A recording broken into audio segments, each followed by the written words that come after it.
What's up, guys? Happy Friday to you. We got it on and popping. What is happening? What is happening? Happy Friday to you. This is live at lunch. We getting it in real quick. Won't be with you long. I know a lot of people might be getting out early today, so as usual, we'll go to about 12:50. Give you plenty of time to wash your hands, clock back in, and get back to it. But it is officially football season today. It's officially WNBA basketball season today, as you can see with the background. Show my support. Did a video not too long ago about Caitlin Clark and the travel issues, so definitely check that out on the channel.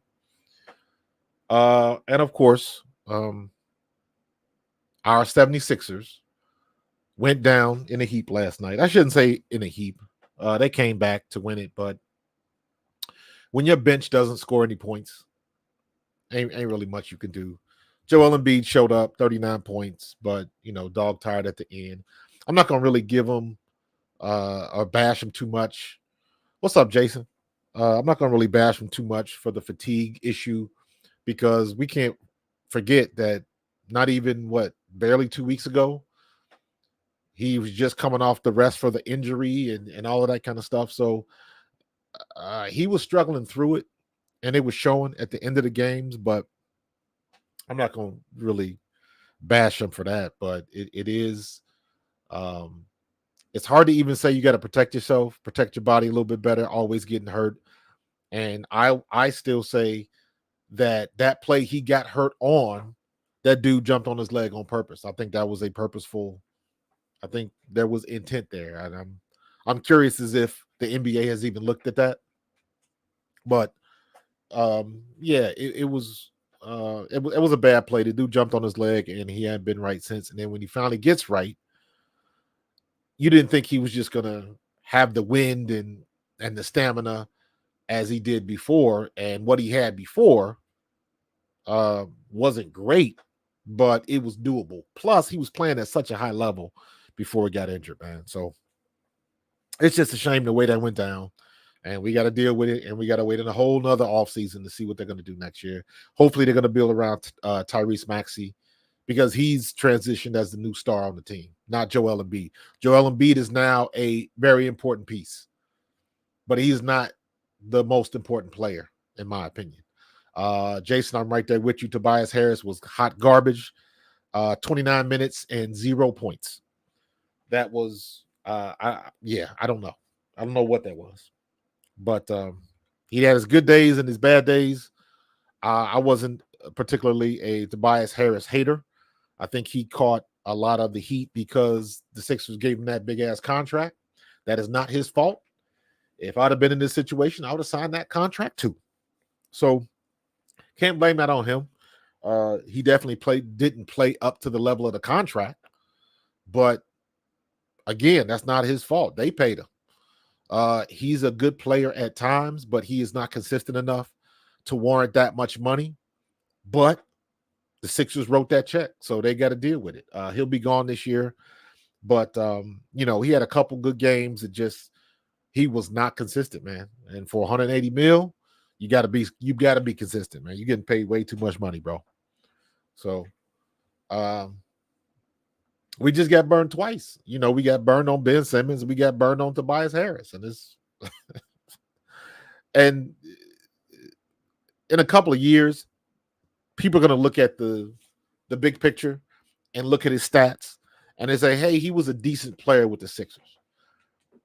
But you got to take into consideration going down the stretch and playing in the playoffs. And that's where it hurts you the most.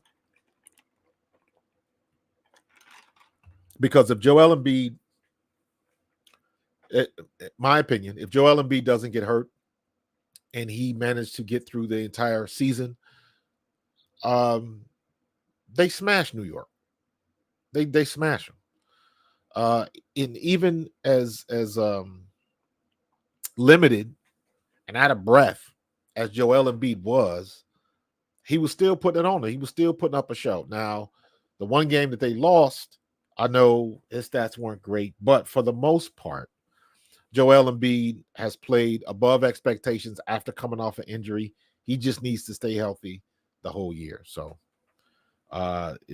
it's weird, man, this new era in the NBA where these guys take scheduled rest and stuff like that. And maybe we just didn't see it.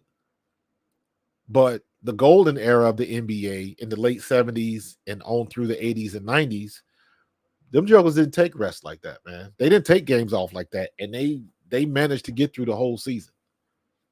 At least I don't remember. Maybe they did. And because, there wasn't a microphone in everybody's face and you didn't have people that tracked every little itty bitty thing that they did, maybe we just missed it back in that era.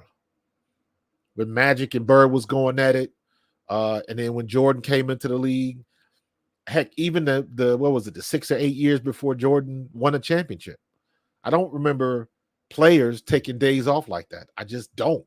And the brand of basketball was a hell of a lot better. It was, heck, I don't even remember. Did Iverson take nights off like that in his era in the early 2000s? Like, I just don't remember it like that. Maybe they did, and they just didn't make too much of it. But it's an issue, especially when you take time off like that, and then they still don't do anything with it. They still don't. It doesn't translate. Doesn't translate at all. So, yeah, that was kind of ugly last night, but it's over with now. They can all go to Cancun, get their vacation in, make their hip hop records and all the other stuff that they want to do. Until we get ready for next year. So, and then we're going to start this whole process over again because it's becoming difficult to try to watch a whole season to see if Joel Embiid is going to make it.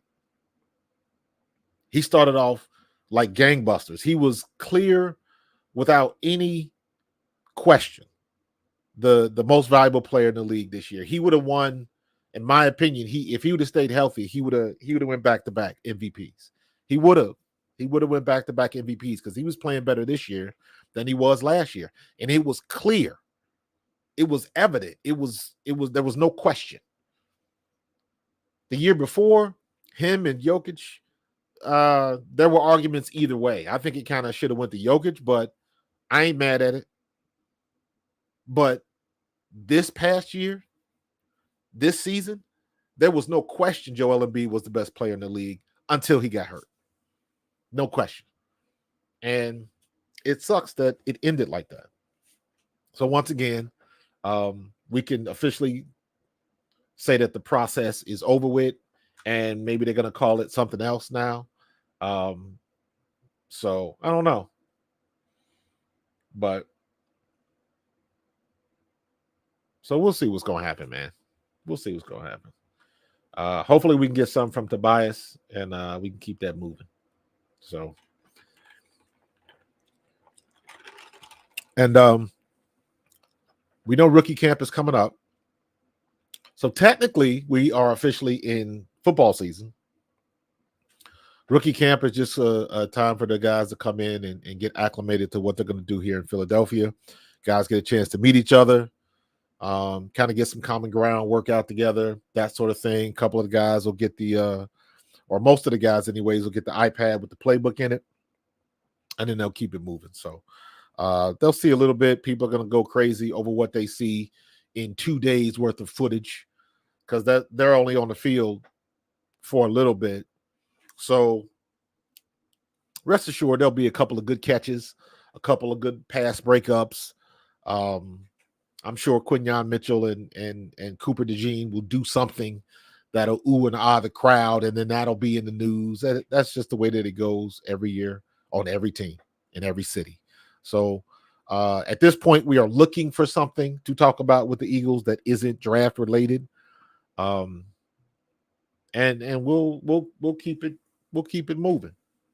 But it's nice to see that this part of it, going back from all the way to with the situation with Hassan Reddick, that got finalized, and Josh Sweat and everybody that we had questions about, whether it ended in our favor or not.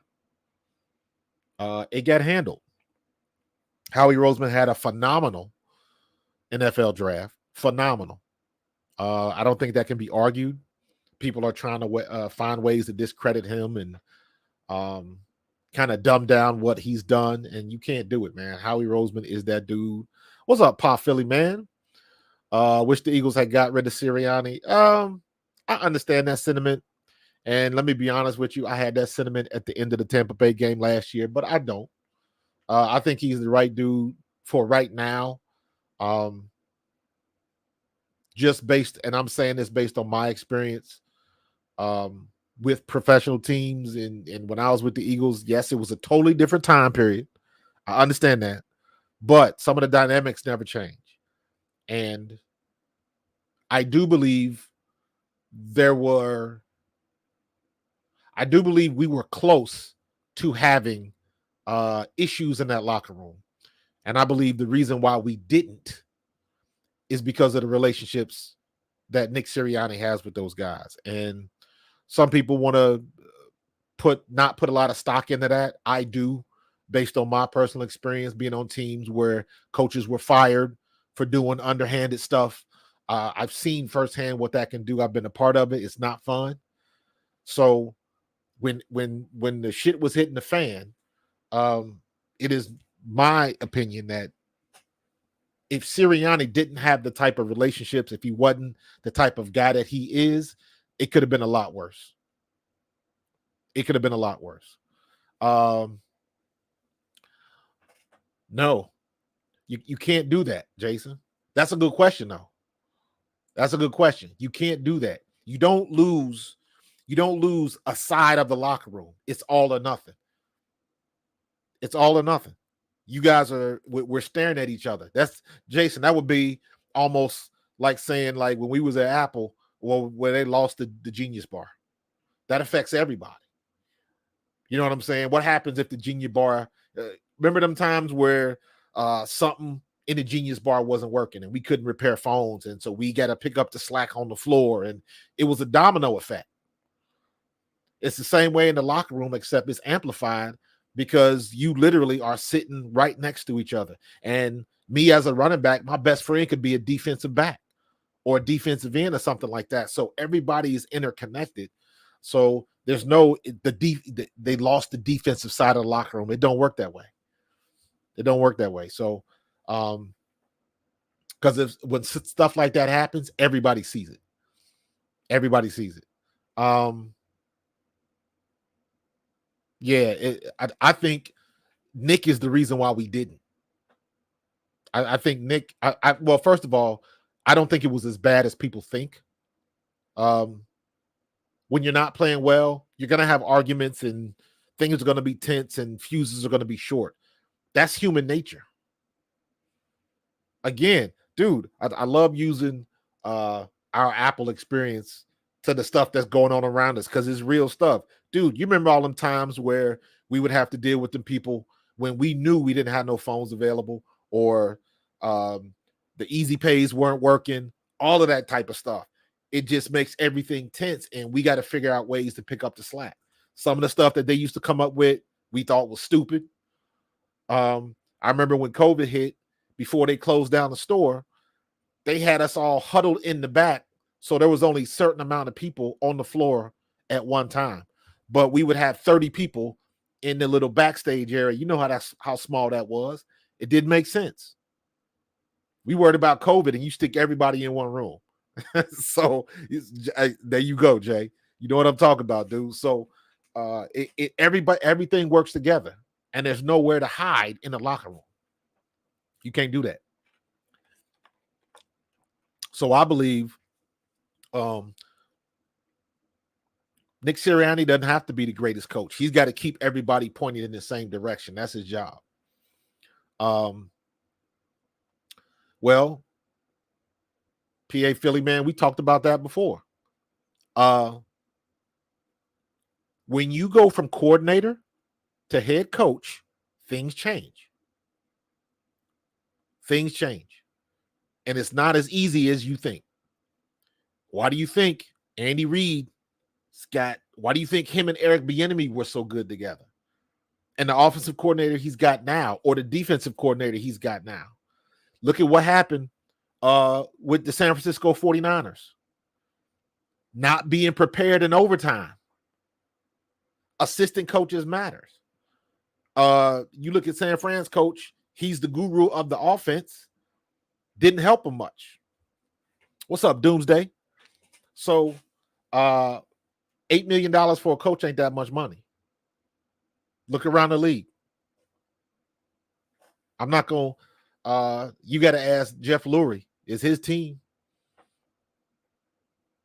So some people ask you when you go to a gas station, why are you paying that much for octane or that much for diesel when you can get regular?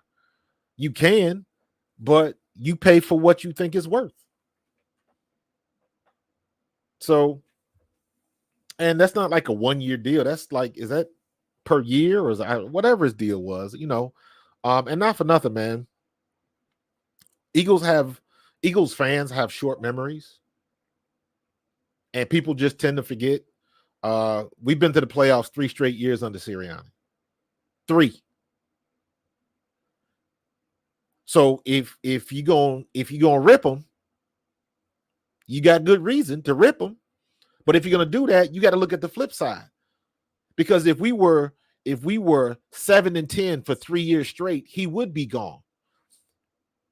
Then what would you say? Well, it would be different if he made it to the playoffs for 3 years straight. Well, he did. And we got a Super Bowl berth out of it. Don't think that he didn't have anything to do with that. So you can't just want to get rid of him because he's mad, because he has done some good things too. That's what people tend to forget. Because wasn't nobody saying he sucked as a coach when we made it to the Super Bowl?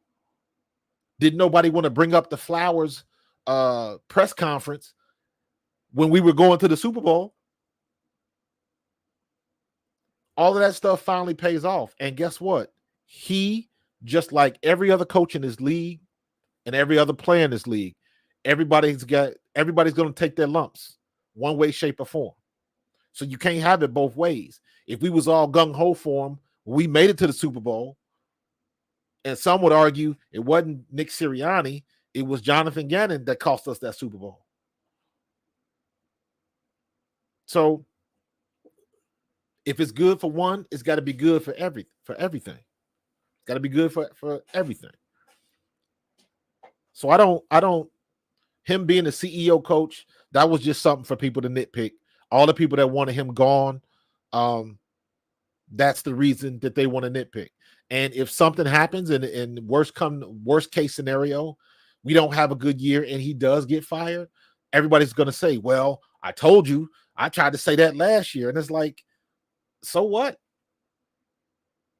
You go to the Super Bowl, you've earned the right to say, okay, some things that went wrong, but let's figure out how to make it right. You've earned the right to do that when you take your team to the Super Bowl. So sometimes we too quick to judge as a fan base, and this happens everywhere nowadays because social media makes everybody want to talk the loudest and they think they know everything. And it's like, that's not always the case. That is not always the case. So I think Sirianni is where he needs to be.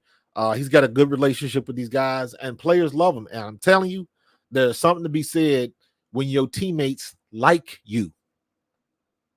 There's something to be said for that. When you got teammates that will run through the wall for you. Everybody listening got a boss that they don't like. And you got a coworker or another boss that you do like.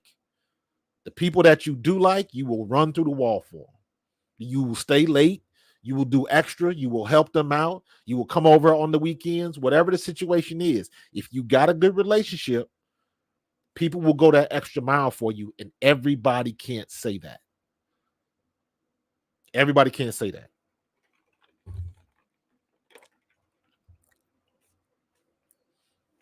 So, you look at the situation down in Dallas. For a minute, the situation that was over in Washington, they were in trouble, and it started at the top.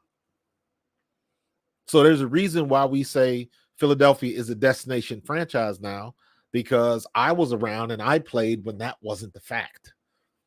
I played for Norman Brayman. That would make us pay.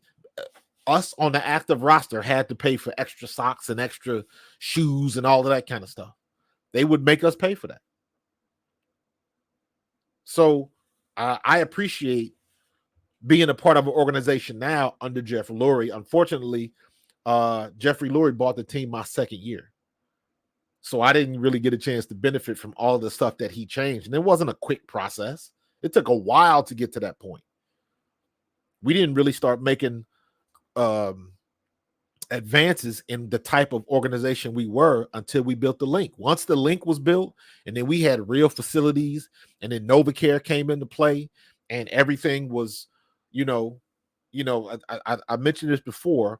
When every time we one of the draft picks, or when Devin White signed, and when Saquon Barkley signed, and the Eagles media team showed them getting out the Escalade, walking into the NovaCare Center, and you got the grand foyer with the screens and all that. That's an impression, man. That's a production that didn't exist a while ago. And now that we have it, players come here and like, wow, this is nice. I wouldn't mind being a part of this. I'll never forget. And this is before. I went to work out for Carolina Panthers. And this is when Carolina Panthers probably were not 3 years old yet. So let me see. I was in Camp Coughlin, and I think the Panthers were a couple years behind. But in any case, Panther Stadium had not been built. So what happened, me, I don't know, 5 or 6 other guys, we came in, they flew us in for workouts. And they took us in like this big boardroom just to show us around, and they showed us the mock-up of the stadium that they were planning on building. And just to see that, just to see what they were trying to do, made you think like, man, I want to be a part of this. I want to be a part of this startup. And that type of stuff matters. So, Jason, what are you talking about? Unscripted stuff? I don't understand. I don't understand your question. Oh, you talking about like the social media unscripted stuff? Yeah. I get you.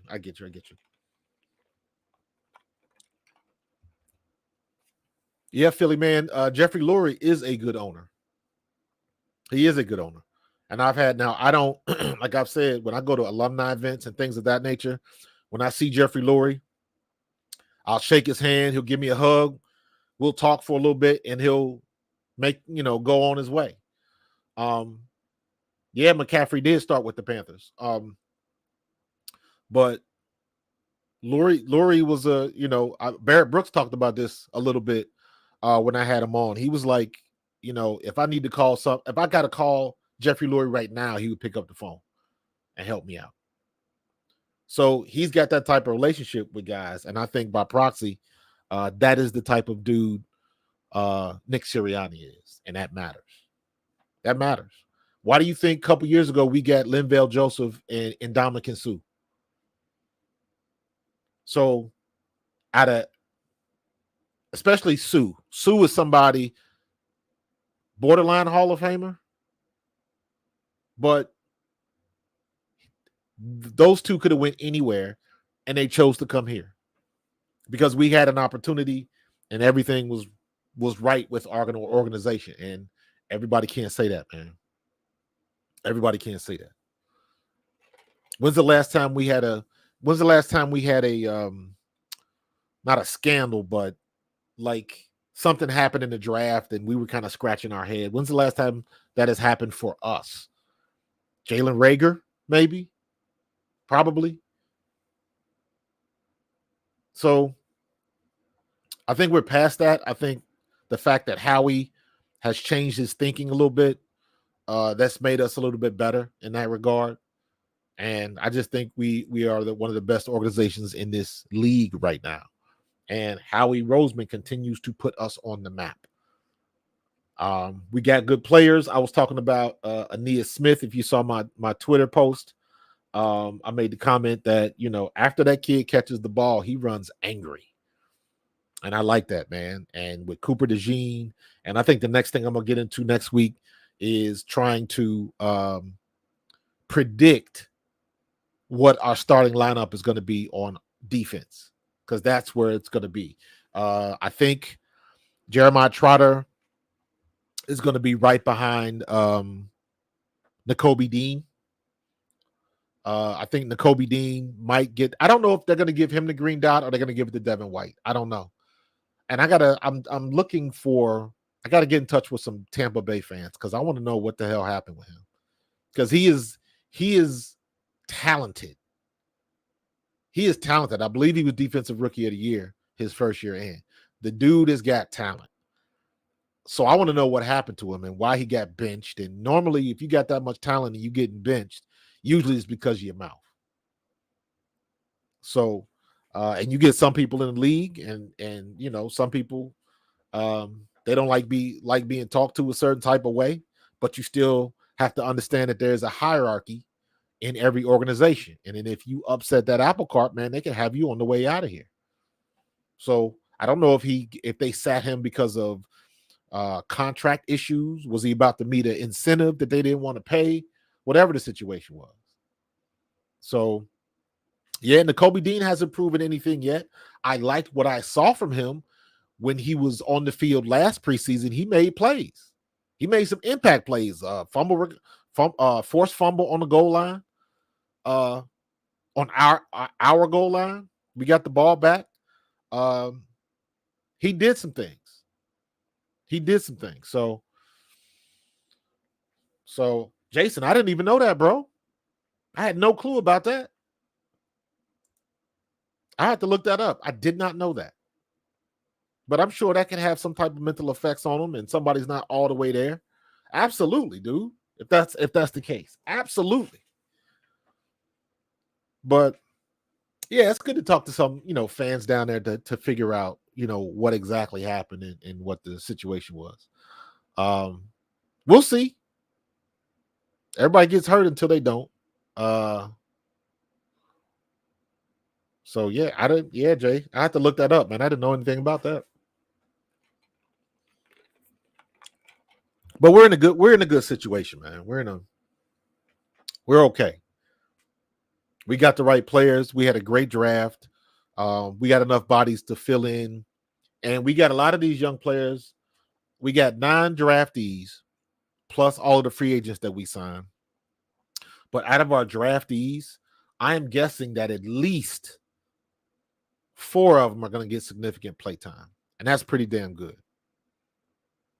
At least 4 of them are going to get some play time. So, Quinyon is going to play. Cooper DeJean is going to play. Jalek's hurt. They're going to use him sparingly, but that depends on what the rotation is. This all depends on what Vic Fangio is going to do. Nobody knows how he's going to do this thing up here. So we can look at his track record, but until we see it for ourselves, it's all up in the air, man. So, we'll figure it out. I think I'm going to have to go back and look at some tape on Miami last year, man, and see how they were doing things down there. So I don't think he's going to change up a lot. He'll make some adjustments, but we got pieces on the board. Man. We do have somebody that's as good as Jalen Ramsey. Not to mention Josh Sweat, not to mention Milt Williams. I don't think we say Milt Williams' name enough. What's up, Cody K? I don't think we say his name enough. So we got a lot of guys, man, on our defense. I think Devin White's going to play dividends. And again, and I'll say this again, I'm a fan of Nakobe Dean. I just need him to stay on the field. I don't want him to get Joel Embiid disease. You know what I'm saying? So he got to stay. He got to stay healthy, and that's what it comes down to. That's what it comes down to. So, any of the linemen we get, I'm looking at this thing right now on Trevor Keegan. He must be giving a press conference right now, but anybody that enrolls in Stoutland University is going to come out a professor, man. So I'm not worried about that. Stoutland's track record with our offensive linemen, drafted or undrafted, is phenomenal. So I have no reason to believe it won't be the same. So, we'll be in a good spot. I'm really anxious to see what these guys are going to look like in rookie camp. It is I will definitely be doing some stuff at training camp.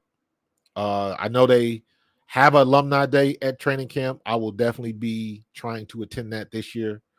Now that I got this channel going, I'm definitely trying to get out and about. Got some things coming up in the future, man. Got to get in touch with one of my buddies. I'm going to be doing some stuff at a local gym up in Cherry Hill. So got to get in touch with my guy and talking about getting that together, man. So, but right now, just a good time, man. So I am going to be streaming the WNBA game tonight, just like I did the the NCAAs.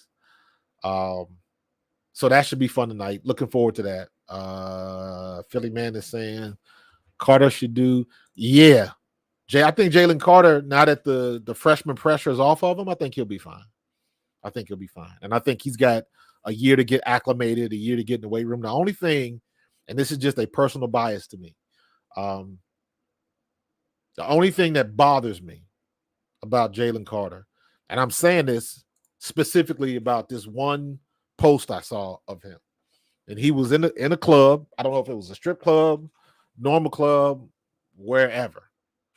And he had on the big fat gold chain, and he was sitting at a table full of money.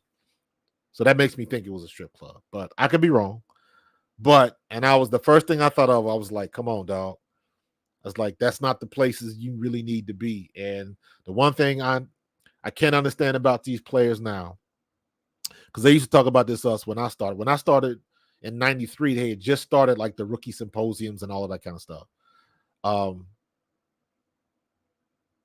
Nowadays, when you go out like that and you in the public spaces like that, it's always somebody gunning for you, man. Always somebody gunning for you, especially if you flashing money like that.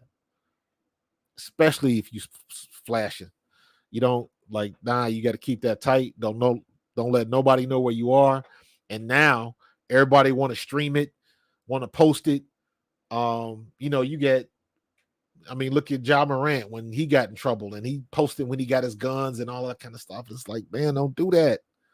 So that's the only thing. And again, I'm nitpicking because I saw his picture. I don't know what it was from. I don't know when it was, but that's the first thing I thought of. It might not even be an issue. It might be just something going on in my head. So that's what I'm saying, Philly man. I don't know. I don't know when it was. I know it was a couple months ago when I saw it, but I don't know when that actual picture was taken and when. I don't know the when and where. You know what I'm saying? Was that when he was still at Bama? I don't know. So we'll find out. Yeah, not Bama. Did I say Bama or Georgia? Anyways, he might not even. I don't know. I saw that picture. And that's the first thing I thought of, and I was just like, just be careful out there. Everybody knows the stories about Iverson and the TGI Fridays down in Center City, all of that kind of stuff. You just got to be careful, man, because everybody's trying to get paid off of you nowadays, and they ain't trying to do it in a nice way. So I've been in clubs before where people want to try to, spill drinks on you and start a ruckus on purpose, so they think they can get paid like people are scandalous, man. And these days, athletes, they have to be careful.